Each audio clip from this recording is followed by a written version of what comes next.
Have you ever wanted to understand Zoomers? And yes, I'm talking about Zoomers, the current up and coming generation in America. Now, a lot of people don't even necessarily understand what a Zoomer is. It's Gen Z, right? You have baby boomers, Gen X, millennials, and then Gen Z. It's kind of interesting. I don't exactly know where the name Zoomer came from, but a lot of people often have issues trying to figure out certain trends about understanding different generations. So, I'm specifically for this video going to go over just some things that you should understand about Zoomers that maybe not, don't make or make some sense, right? And compare them to other generations in a very short period of time. If this is the content that you guys like, remember to like, subscribe, and give me feedback on if you found this video useful and what other kind of videos you would like for me to do. So let's step back and look at generations in America. I'm going to start with one basic fact, and it's going to focus on presidential elections. If you look at presidential elections since, let's say, the 1950s, 1960s, almost every single one of them was a landslide election, which is kind of ridiculous if you think about it. You go from one election where almost all the states are blue for Democrats. The very next election, all the states are red for Republican. And it just goes back and forth, back and forth. Why is that? It's not because Americans were super proud to be Republican and then super proud to be Democrat. In that generation and in that time period in America, Americans didn't have a lot to disagree on in general. You had a largely homogenous society where the things that people disagreed on were very slim. They were not contentious issues like today, where you have heavy handed fights on the literal identity of who people are, which is part of what makes our divide in America today so big. So when you think about that, the one thing you need to note is over time, things are getting more radical in America. And that seems to be a very basic fact, but how does that affect generations? Well, think of it this way.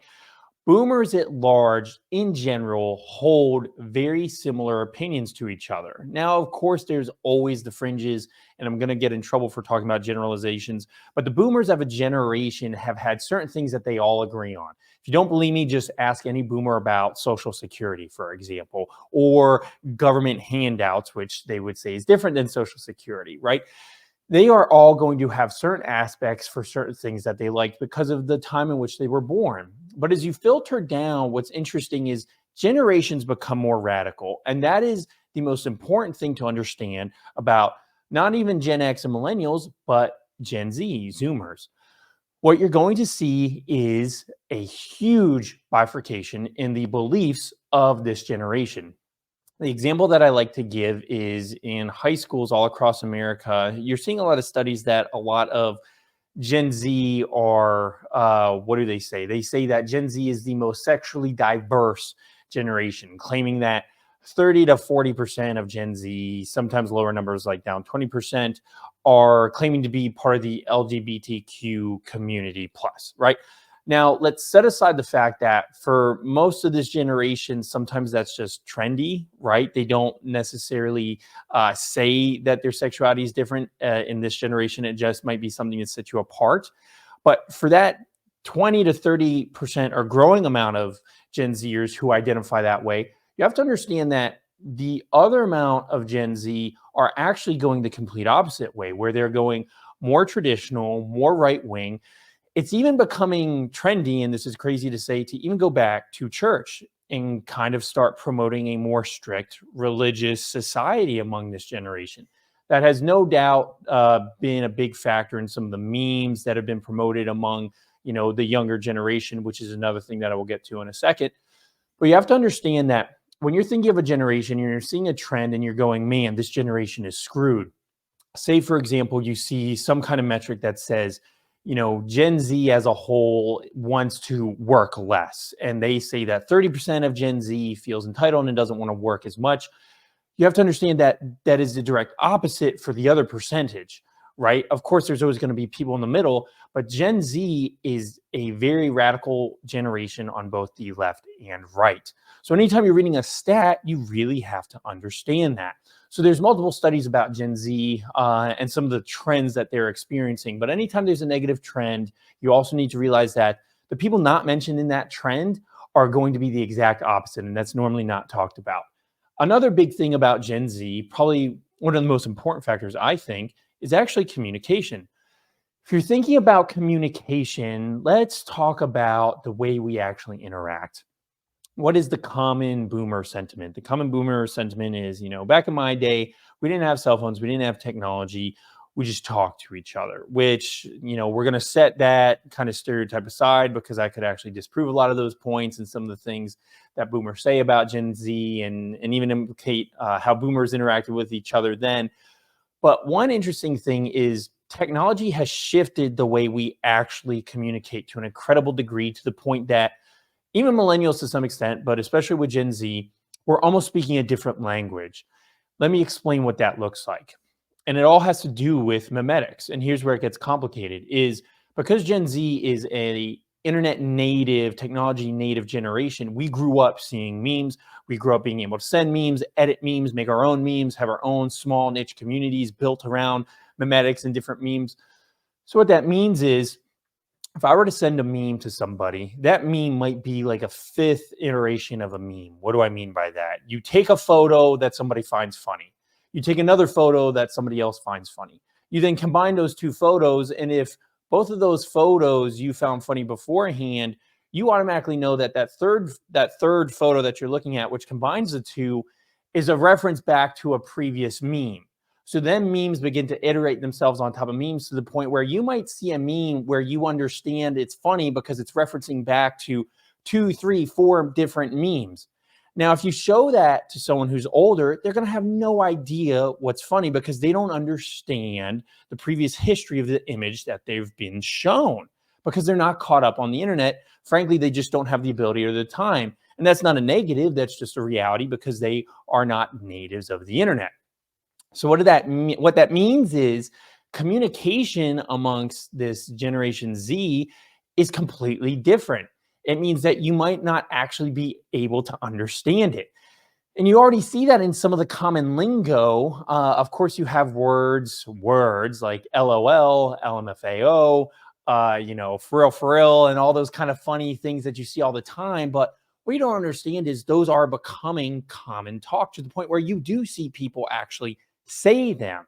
And when memes start becoming words, start becoming just generalized accepted concepts, that is a language change. And the reason that's important is because you are now raising a generation that you will literally not be able to understand. And if you can't understand the generation, how are you going to be able to measure their wants, their needs, and their desires? Further, if you're trying to figure out what they're actually talking about, you almost have to study it and you almost have to be raised in it, which means you are going to have experts in Gen Z that can only come from the generation themselves. It gets harder over time because if that iteration moves even quicker, then you're going to have real trouble to where you might actually have some incredibly high barriers to entry to communicate with a certain generation. That kind of ties to my third point, which is Gen Z is a lot more picturesque. I often associate kind of communication through memes almost like hieroglyphs, right? We are very image oriented. What that means is I use Snapchat a lot for an example. I could just text you and say, hey, but what if I want to send a picture of me and say, hey? Is that more personable? The amount of people who FaceTime among the younger generation tends to be higher. The amount of people who are using social media that is more intimate, like an Instagram, like a Snapchat, is higher. That is why a lot of boomers and older people flock to something like Facebook because it's a very simple platform. It's almost like writing a journal for some of these people. And a lot of them just reshare stuff as opposed to an Instagram and a Snapchat or a TikTok, which almost emulates a conversation through the different language of memetics for this current generation. So the biggest takeaway that you need to understand is you may be looking at things completely incorrectly when it comes to the newest generation.